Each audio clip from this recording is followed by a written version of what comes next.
Rob is doing the wood side of it and manufacturing the clock faces, clocks for us. We're actually manufacturing the clock faces here in the machine shop using our water jet.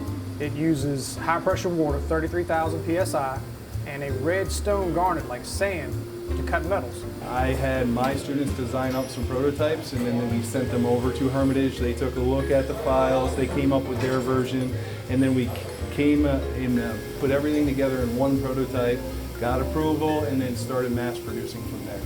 We're going to measure. That's what we're going to learn how to do. We're going to start out with a tape measure, and then we're going to go to scales, and then we're going to go to calipers and micrometers.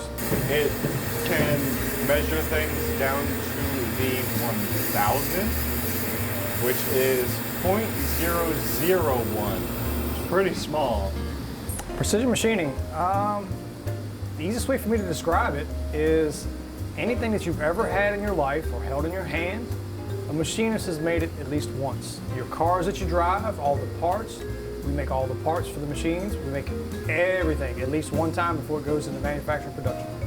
We have a bunch of different career pathways that we talk about throughout the year. Right now, it being production systems, one of our main deals was precision machining. So this was a perfect way for me to branch what we're doing in production for precision machining in industry, and hopefully create some sparks in some kids maybe wanting to go to the ACE Center and do a little bit more with the large equipment than what we have here. We talk quite a bit about different contracting pathways, OSHA pathways. For the most part, this is giving them a small exposure into the different larger directions they can go.